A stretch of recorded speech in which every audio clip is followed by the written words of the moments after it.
Ling Xiao Yue dituduh perempuan jahat. Nota suara mendedahkan rancangan jahat dia. Siapa yang tikam belakang aku ni? Siapa berani cari pasal? Mesti Suan Ching tak guna tu. Sekarang semua tengok aku macam bahalawak. Semua tunggu masa aku jatuh. Jangan risau.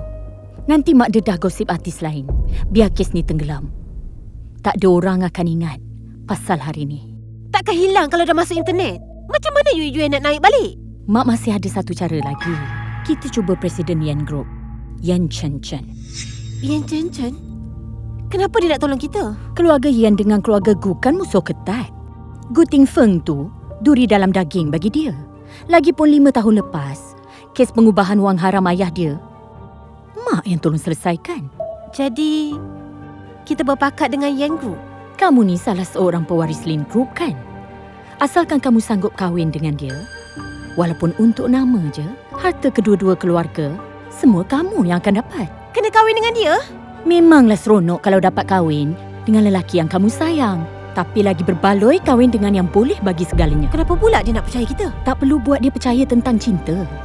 Buat dia percaya tentang manfaat yang dia dapat. Okey. Yue ikut je. Yue akan pastikan Lin Si takkan bangun balik. Ini barulah anak mak.